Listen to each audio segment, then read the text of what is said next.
The bar in Coronado was the kind of place where sailors went to forget their rank and SEALs went to remember why they earned it. Lieutenant Commander Kira Volkov sat alone at the corner table, nursing a whiskey that had gone warm an hour ago. She wore civilian clothes, a leather jacket over a simple black shirt, jeans that had seen better days. Nothing about her suggested the trident pinned inside her locker at the compound, or the 3 combat deployments that had turned her into something most people couldn't recognize until it was too late. She'd chosen this bar specifically because it wasn't a SEAL hangout. She wanted one night without the weight of command, without subordinates watching her every move for signs of weakness, without the endless calculations of how to keep 26 operators alive in situations designed to kill them. The Marine who grabbed her wrist came out of nowhere. He was big, probably 220, with the kind of swagger that came from winning too many bar fights and not enough real ones. His grip was hard, proprietary, the touch of someone who'd never been told no by someone who mattered. "You look lonely," he said, his breath reeking of beer and cheap confidence. His buddies flanked him, 3 more jarheads with matching grins, the pack mentality that turned ordinary men into something uglier. Kira looked at his hand on her wrist, then at his face. She didn't move, didn't flinch, just looked. "You want to let go," she said quietly, not a question, not a threat, just a statement of fact delivered in a voice that had called artillery strikes on enemy positions while bullets snapped past her head. The Marine laughed. His friends laughed with him. "What are you gonna do about it, sweetheart?" he asked, squeezing harder. What happened next took 3 seconds. Kira's free hand moved with practiced efficiency, a sharp strike to his wrist's pressure point that made his fingers spasm open, then a pivot that put his arm at an angle it wasn't designed to reach. She didn't slam him into the table, didn't break anything, just applied enough pressure to make him understand that his next breath depended entirely on her deciding he deserved it. "I'm going to give you one chance to walk away," she said, her voice still quiet, still controlled. "After that, we find out how good your medical insurance is." The bar had gone silent. Someone near the pool table had stopped mid-shot. The bartender's hand hovered over the phone, unsure whether to call base security or just let this play out. The Marine's face had gone red, then white. His friends hadn't moved. That's when the door opened and Commander James Ortega walked in. He was off-duty, but his bearing never was 6'2" of weathered competence, the kind of SEAL who'd been doing this since before PowerPoint made briefings longer than the missions. His eyes found Kira immediately, then the tableau she'd created, then settled back on her face with something that might have been amusement.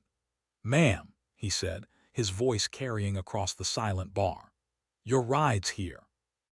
Kira held the Marine's arm for one more second, making sure the lesson landed, then released him and stood. She picked up her jacket, left cash on the table, and walked toward Ortega without looking back. The Marine stayed frozen, his arms still raised at that unnatural angle, his brain trying to process what had just happened. His buddies helped him straighten up, their swagger evaporated, replaced by the dawning awareness that they'd just grabbed someone who could have ended them without raising her voice. Outside, the California night was cool, the ocean breeze carrying salt and the distant sound of training exercises from the naval base. Ortega waited until they were in his truck before speaking. "You know," he said, starting the engine, "most team leaders try to avoid incidents in civilian bars." Kira buckled her seatbelt. "He grabbed me first, and you showed admirable restraint." Ortega pulled onto the highway, his face illuminated by passing streetlights. "Admiral wants to see you at 0600. Something's come up." "What kind of something?" "The classified kind." He glanced at her. "They're pulling Team 7 from training rotation. Full combat load, wheels up in 48 hours. Kira felt the familiar sensation, adrenaline mixing with dread, the knowledge that someone somewhere had decided American lives were worth spending. "Target." "Didn't say. Just said to bring your cold weather gear." Cold weather meant mountains or northern latitudes. Mountains meant caves and compounds and enemies, who knew the terrain better than satellite imagery could show. They drove in silence for a while, the road unspooling beneath them, taking them away from the civilian world and back toward the compound where men prepared to do violence on behalf of people who would never know their names. Kira's phone buzzed a text from her executive officer, Lieutenant Reese Fallon, just 2 words. Heard rumors. She didn't reply. Fallon would get the full brief when she did, not before. That was how it worked, in the team's information compartmentalized until it couldn't be, then delivered with the speed and precision of breaching charges. Ortega dropped her at the compound gate, watched her badge through, then drove off toward the officer housing where he kept a life that didn't include tactical planning and body counts. Kira walked across the grinder, the asphalt square where Bud S candidates learned to hate the sound of their own breathing, and let herself into the team spaces. The ready room was empty this late, just rows of lockers and equipment racks, the smell of gun oil and sweat, and the peculiar staleness of spaces where men waited to deploy. Her locker was at the end, marked only with her name and rank. Inside, her trident gleamed dully in the fluorescent light, the eagle and anchor and pistol that separated the qualified from the dreaming. Below it, a photograph she'd never shown anyone, her and her father both in dress blues, taken the day she'd graduated from Annapolis. He'd been a SEAL, had died in Fallujah when she was 23, leading a rescue operation that saved 14 Marines but cost him everything. The teams had offered her counseling, time to grieve. She'd taken the SEAL training pipeline instead. Kira closed the locker and headed for her apartment off base, the small one-bedroom where she kept the parts of herself that didn't fit in a tactical kit. Sleep came in fits, interrupted by dreams of desert compounds and the sound of her father's voice on crackling radios. When her alarm sounded at 0430, she was already awake, staring at the ceiling, running through mental checklists that had become as automatic as breathing. She dressed in utilities, made coffee she didn't drink, and drove through pre-dawn darkness to the base. The Admiral's office was in the secure wing, past guard posts and cipher locks and the weight of secrets that shaped policy. His age showed her in at precisely 0600. Admiral Carson was old-school Navy, a former F-14 pilot who transitioned to the administrative track when his knees gave out and his eyes stopped tracking targets at Mach speed. He stood when Kira entered, which was rare for flag officers meeting company-grade commanders, and gestured to the secure conference room adjoining his office. Inside, a map glowed on the screen: Afghanistan's Panjshir Valley, the mountains that had broken the Soviets and humbled NATO. Red markers indicated enemy positions. "Commander Volkov," Carson said, his voice carrying the gravitas of someone who'd signed too many condolence letters. "What I'm about to tell you is compartmented at the highest level. You'll brief your team at wheels up minus 12 hours, not before." Kira nodded. This was standard for high-value target operations, the kind where mission compromise meant American deaths and international incidents. Carson tapped the screen and the map zoomed, focusing on a compound built into the mountainside, practically invisible from satellite except for thermal signatures that indicated underground construction. 3 weeks ago, a CIA asset reported the presence of Hamid Kadri in this location. Kira felt her stomach tight. Kadri was top 5 on the high-value target list, an al-Qaeda financier who'd orchestrated attacks across 3 continents.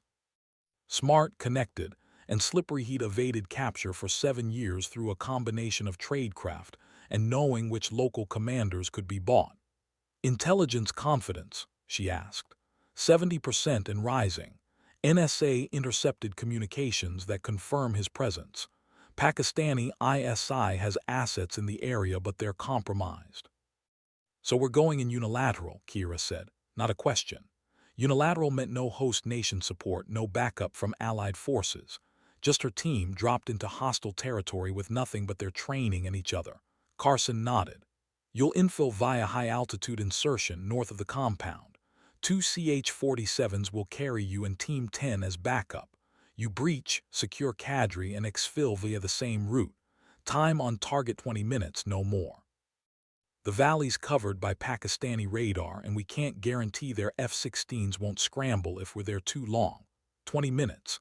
Kira had run 1,000 mission profiles in her head, but they all came down to the same calculation.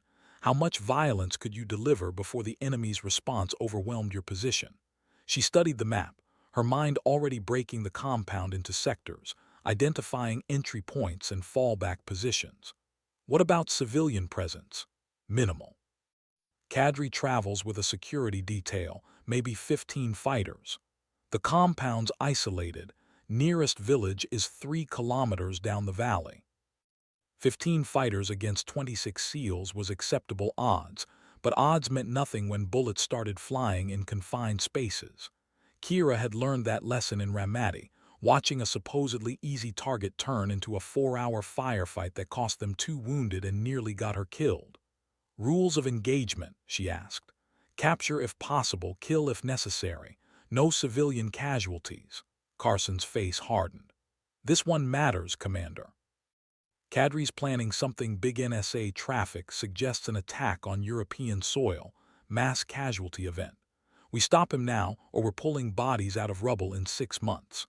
Kira absorbed that, felt the weight of it settle onto shoulders already carrying enough. This was the calculus of command balance mission success against operator safety, knowing that every decision might mean someone didn't come home. Carson handed her a secure thumb drive. Full intelligence package, updated as of 2 hours ago. You'll have ISR support from a Reaper orbiting at 30,000 feet, and Air Force has 2 F-15Es on standby if things go sideways. Took the drive, felt its weight despite being no heavier than a lighter. Inside was everything: satellite imagery, signals intelligence, pattern of life analysis on Kadri and his security detail. Information bought with thousands of man-hours and budgets that could feed small nations. When do we brief the teams? 1600 after they finish the CQB refresher at the kill house. I want them sharp. Kira stood. We'll be ready, sir. I know you will. Carson's expression softened fractionally. Your father would be proud, Kira. What you've built with Team 7, it's exactly the kind of unit he always talked about creating. She didn't trust herself to respond to that, just nodded and left. The corridor outside was empty, just polished floors and the muted hum of ventilation systems. She made it to the bathroom before the shaking started, the adrenaline spike that always followed mission briefs bleeding off into tremors she couldn't control. 3 minutes. That's all she allowed herself. 3 minutes to be human and afraid. Then she locked it down, washed her face with cold water, and went to find her team. The kill house was on the far side of the compound, a modular structure that could be reconfigured into different building layouts. Through the reinforced windows, Kira watched her operators move through a mock-up of a Middle Eastern compound, their movements economical and precise. Breaching charges blew doors into splinters. Flashbangs turned rooms into confusion. And through it all, her team flowed like water, each man covering his sector, communicating with hand signals and the kind of unspoken understanding that came from training together until individual identity dissolved into collective purpose. Fallen saw her first. He was her XO, 32 years old with a master's degree in Arabic studies, and a tendency toward gallows humor that kept the team sane during long deployments. He cleared his weapon and jogged over, his face already reading her expression. How bad? He asked quietly. Afghanistan, high-value target, wheels up in 48. Fallen processed that, his mind running through the same calculations she'd already made. The valley, he deployed there twice before joining her team, knew its particular flavor of dangerous. Panjshir, mountaintop compound, unilateral infill. Christ. He looked back at the team, still running their drills, unaware that their training rotation had just become operational reality. They're ready, ma'am. Best team I've worked with. Kira knew that. She'd handpicked each operator, vetted them through months of training that washed out candidates who were physically perfect but mentally brittle. Her team wasn't the biggest or the strongest, they were the ones who thought 3 moves ahead, who understood that special operations was 10% gunfighting and 90% not needing to. The drills finished. Her team emerged sweating and focused, their movements still tactical even in the decompression phase. They gathered around her, 24 faces ranging from late 20s to early 40s, representing every geography and background that America produced. Chief Petty Officer Marcus Webb was her senior enlisted, a former Marine reconnaissance specialist who'd crossed over to the Navy because, as he put it, he got tired of the Marines refusing to let him jump out of perfectly good aircraft. Petty Officer First Class Diego Ramos handled explosives with the casual confidence of a man who understood chemistry at a molecular level. Petty Officer Second Class Aaron Kessler was their medic, trained to perform emergency surgery in conditions that would make civilian doctors quit medicine.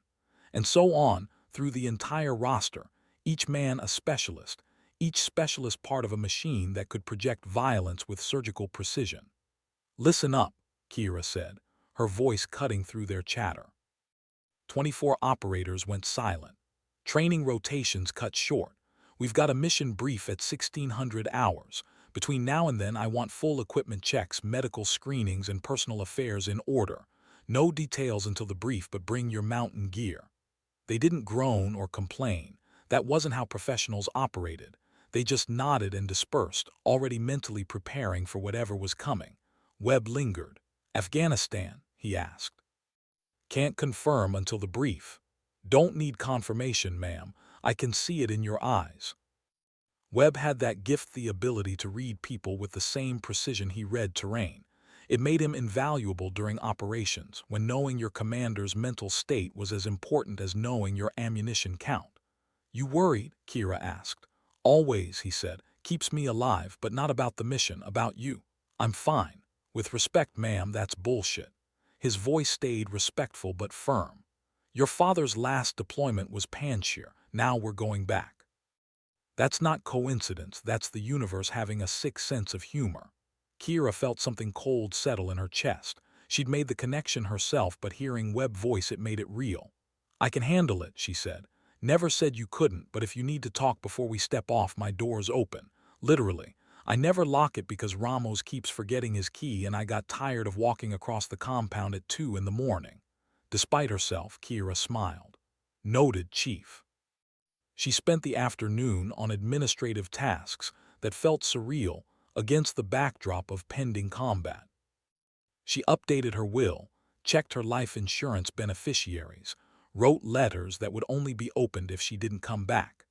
The letters were the worst part, trying to compress everything you wanted to say into a few paragraphs, knowing the person reading them would be drowning in grief, and these words were all they'd have. She wrote one for her mother, who'd never wanted her to follow her father into the teams. One for her sister, whose civilian life in Portland seemed impossibly distant. And one for her team, a collective letter that thanked them for trusting her leadership and promised that if she didn't make it back, it wouldn't be for lack of trying. At 1600 hours precisely, her team filed into the secure briefing room. They sat without ceremony, notebooks out, faces focused. Kira stood at the front and pulled up the first slide, the compound glowing in infrared against the mountain. "Gentlemen," she said, "in 36 hours, we're going to capture or kill Hamid Kadri." The room's energy changed immediately. Kadri was a known name, a face they'd seen in intelligence briefings and target packages, the kind of enemy that made the mission personal without needing speeches or motivation. Kira walked them through the plan: insertion via high-altitude parachute drop, movement to target under cover of darkness, breach protocol, exfiltration timing. She showed satellite imagery, outlined enemy composition, identified support assets. Her team absorbed it all, asking questions that sharpened the plan's edges. "What about civilian shields?" Ramos asked. "He's known for that." "Intelligence says minimal civilian presence, but we plan for worst case. Rules of engagement require positive identification before engaging. Exfil contingency if the birds get shot down." Webb's question was delivered without drama, just tactical reality. "We move to the backup landing zone here." Kira indicated a spot 3 kilometers north, "and call for extraction via the Alert 15 package. If that's compromised, we go to ground and wait for diplomatic pressure to secure our release." That last option, when unspoken, capture by enemy forces in Afghanistan meant torture and execution, probably filmed for propaganda. The brief lasted 2 hours. When it ended, her team dispersed to begin the detailed planning that would occupy them until Wheels Up. Kira found Fallen in the equipment bay, checking his kit with the obsessive precision of someone who'd been let down by gear before. "Thoughts?" she asked. "We've done worse on thinner intelligence," he said, inspecting his night vision goggles. "But the timeline's tight. 20 minutes on target doesn't leave room for surprises. It never does." Kira picked up a magazine, checked the ammunition load, set it back down. "You think they're ready?" "They're ready. Question is whether you are." She looked at him sharply. "I'm fine. Your father died in that valley, Kira. You don't have to pretend that doesn't matter." She wanted to snap at him, to pull rank and shut down the conversation. But Fallen was her XO because he was willing to have conversations that made people uncomfortable. "What do you want me to say?" she asked quietly. "That you've thought about it, that you're not going to freeze up if we hit contact and suddenly you're back in the same place he died." "I won't freeze. I know, but I needed to hear you acknowledge it." Fallen set down his equipment. "You're the best commander I've served under, ma'am. These guys would follow you into hell with water pistols if you asked. But that only works if you're honest with yourself about what you're carrying." Kira felt the weight of his words, the truth in them. She'd spent years proving she belonged in the teams, working twice as hard because she was female in a community that measured worth in performance under fire. She'd earned her trident, earned her command, earned respect that couldn't be demanded. But respect didn't make her immune to grief or the ghosts of fathers who died believing violence could save the world. "I'll be ready," she said finally. That's all I needed to hear. The next 36 hours blurred into final preparations. Equipment checks became equipment obsessions. Rehearsals became muscle memory. Intelligence updates refined their picture of the target, adding details that might mean the difference between success and catastrophe. Kira barely slept. When she did, she dreamed of her father's funeral, the flag-draped coffin, the rifle salute, the way her mother had looked at her in dress whites and said nothing because words couldn't bridge the gap between understanding and approval. At midnight before Wheels Up, she found herself in the team room staring at the operational map. Webb materialized beside her, 2 cups of coffee in hand. He gave her one without speaking. "Can't sleep?" he asked after a minute. "Too much to think about." "Your father trained me, you know, back in '07 before my first deployment. He was senior chief then, running advanced tactics course." Kira hadn't known that.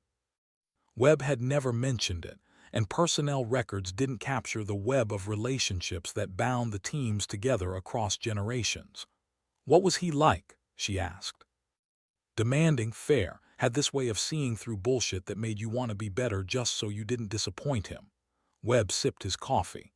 "He talked about you sometimes. Told us his daughter was at Annapolis, said she was tougher than half the operators he'd worked with. We thought he was just being a proud dad. Then you showed up at selection and we realized he wasn't exaggerating." "I'm not him," Kira said quietly. "No, you're better. He was a great operator, but he led from the front in ways that got people killed. You lead from the center, keeping everyone in sight, making sure none of us get so focused on the mission that we forget to come home." He paused. "That's why we trust you, ma'am. Not because you're his daughter, because you learned from his mistakes." The Wheels Up call came at 0300. Kira's team loaded into vehicles that drove them across the tarmac to where 2 CH-47 Chinooks sat with rotors turning, their twin engines screaming readiness. The loadmaster waved them aboard. Inside, the helicopter's belly was all webbing and cargo nets, and the smell of hydraulic fluid. Kira took her seat, buckled in, felt the helicopter lift with that stomach-dropping sensation that never quite became comfortable. Through the window, California disappeared beneath them, replaced by darkness and the stars that navigation relied on before satellites made knowing your position effortless. The flight to Afghanistan took 16 hours with refueling stops in locations that officially didn't exist. Kira dozed in snatches, her head bouncing against the bulkhead, dreams mixing with reality until she couldn't separate training from memory from anticipation. They landed at Bagram under cover of darkness, offloaded into another secure facility where final preparations happened. Fresh intelligence indicated Kadri was still at the compound. Weather was marginal but acceptable. Everything aligned in that way that made experienced operators nervous. because missions never actually went according to plan. Something always broke, always surprised, always required adaptation. At 2200 hours local time, Kira's team loaded into helicopters for the final leg. The CH-47s lifted into Afghan night, their flight path taking them low through valleys, using terrain masking to avoid radar. Kira checked her weapon for the 100th time. Around her, 23 other operators did the same, each man locked into pre-combat rituals that steadied nerves and prepared minds. The loadmaster gave the 10-minute warning. Kira's team stood, checked each other's equipment with hands and eyes, making sure nothing was loose or forgotten. Then the ramp dropped and cold mountain air roared into the cabin, stealing breath and warmth. The jump was at 15,000 feet, high enough that they needed oxygen, cold enough that exposed skin would freeze in minutes. Kira waited for the green light, then stepped into nothing, trusting her parachute and training and the trajectory calculations that would put her exactly where she needed to be. The canopy opened with a jerk that rattled her teeth.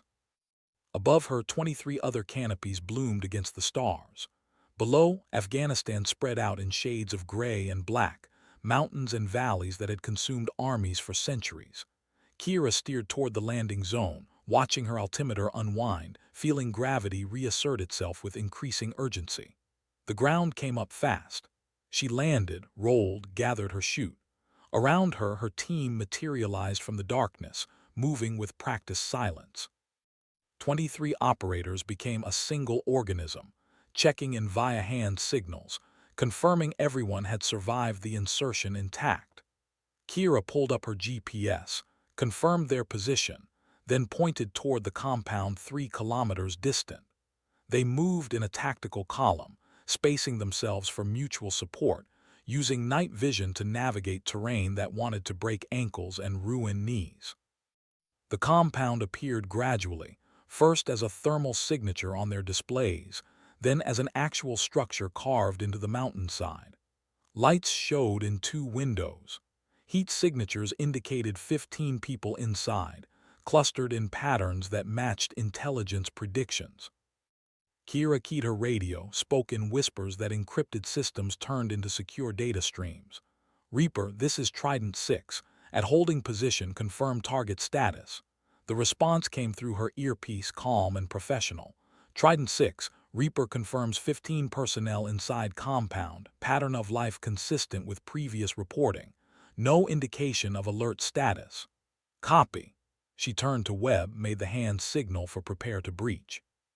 Her team flowed into position, assaulters stacked on the 2 entry points, snipers taking overwatch positions with clear fields of fire, breaching teams preparing charges with the precision of watchmakers. Everything slowed. This was the moment when training became reality, when all the rehearsals either paid off or revealed their inadequacy. Kira took 3 deep breaths, felt her heart rate settle, looked at Fallen, who gave her a thumbs up. She keyed her radio again. "All elements stand by." Then, after one more breath, "Execute, execute, execute." The charges blew simultaneously, turning doors into splinters and night into day for one brilliant second. Flashbangs followed, disorienting everyone inside. Kira's team poured through the breaches, weapons up, clearing rooms with practiced violence. The compound erupted into chaos, shouts in Pashto, the crack of gunfire, the steady rhythm of her team's responses. She moved through the entry point, her rifle tracking movement, identifying threats through a combination of training and instinct. A fighter appeared in a doorway, AK-47 rising.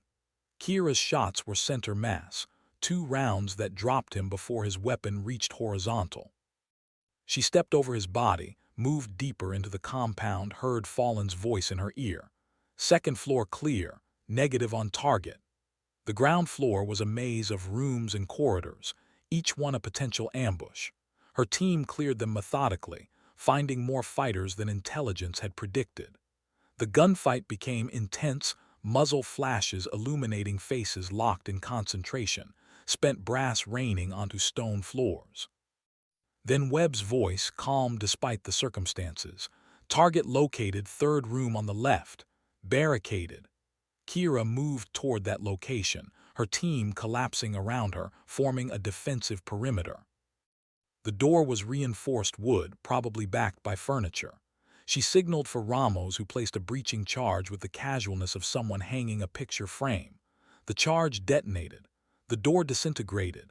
Kira was through before the smoke cleared, her weapon finding Hamid Kadri crouched behind an overturned table, a pistol in his hand but his face showing he'd already lost. "Drop it," she said in Arabic, her voice carrying absolute certainty. For a moment, time crystallized. Kadri's eyes met hers and she saw the calculation. The odds assessment, the realization that resistance meant death. His pistol clattered to the floor. Ramos was on him immediately, zip-tying wrists and ankles, confirming identity through biometric scanners that matched his retinas against databases compiled over years of surveillance. "Positive ID," Ramos said. "Target secure." Kira keyed her radio. "Reaper, this is Trident 6. Jackpot. I say again, jackpot, preparing for exfil." The response was immediate. "Copy jackpot. Be advised, Pakistani F-16 scrambling from Peshawar. You have 15 minutes before they reach the valley." 15 minutes. The mission had taken 8 so far, leaving them 7 minutes of buffer. Kira ran the math: 3 minutes to move Kadri to the landing zone, 2 minutes for helicopter approach, maybe 30 seconds to load. It would be close. "Move," she ordered. Her team shifted into exfiltration mode, carrying Kadri between them, maintaining security despite the urgency. Outside, the mountain air was cold and thin, every breath a reminder they were operating at altitude. The helicopters appeared as dots against the stars, growing larger, their rotor wash beginning to kick up dust even before they landed. That's when the RPG streaked out of the darkness. It missed the lead helicopter by meters, exploding against the mountainside in a fireball that lit up the valley. "Contact east," Webb's voice was sharp. "Multiple fighters, approximately 30 meters." The landing zone erupted into chaos. More fighters appeared, more than intelligence had predicted, pouring fire into her team's position. The helicopters aborted their landing, pulling up sharply to avoid becoming targets. Kira's team returned fire, their training turning chaos into organized violence. She grabbed Kadri, pulled him toward cover, called into her radio. "Reaper, we are under effective fire. Request immediate air support. Stand by." The seconds stretched. Her team was outnumbered but better trained, using cover and superior marksmanship to hold the enemy at bay. Kessler went down, took a round through his body armor that knocked him flat but didn't penetrate. He was up in seconds, returning fire. Then the night turned into day. The F-15Es arrived like gods of war, their first pass turning enemy positions into craters, the sound of their engines mixing with the roar of ordnance that made the ground shake. The enemy fire slackened, then stopped. The helicopters came back, landing in the chaos, their loadmasters waving frantically. Kira's team loaded Kadri first, then collapsed into the cabin themselves, still facing outward, weapons ready. The helicopter lifted as the last operator boarded. Below them, the compound burned, secondary explosions indicating ammunition stores cooking off. Kira felt the mission's weight lift, replaced by the exhaustion that always followed combat's adrenaline. Her team was silent, each man processing what they'd survived, running post-mission assessments that would become formal debriefs. Webb caught her eye, gave her a nod that contained volumes. They'd done it. Against odds and predictions, and the particular friction that came with complex operations, they'd captured a high-value target and brought everyone home. The flight back to Bagram was long and cold. Kira dozed again, her dreams mixing memory with reality: her father's face, the compound's layout, the Marine in the bar who'd grabbed her wrist not knowing she commanded death with casual precision. When they landed, Brass was waiting Admiral Carson, plus a collection of stars and eagles whose presence indicated this mission's strategic importance. They took custody of Kadri, disappeared him into interrogation facilities where his knowledge would be extracted with methods that officially didn't exist. Carson pulled Kira aside. "Outstanding work, Commander. Exactly the kind of operation that justifies this community's existence." "Thank you, sir." Kira felt empty. the mission's success unable to fill the space where fear and preparation had lived. "You should know," Carson continued, "your father's last operation was 12 kilometers from that compound. He was trying to rescue Marines pinned down by enemy fire. The mission succeeded, but he took a round through the neck during exfil. Died in the helicopter, bleeding out despite the medic's best efforts." Kira had known the basics, but never the details. Hearing them now, standing on the same tarmac her father had probably used, made something crack inside her. "He would have been proud," Carson said. "Not just of tonight, but of who you've become.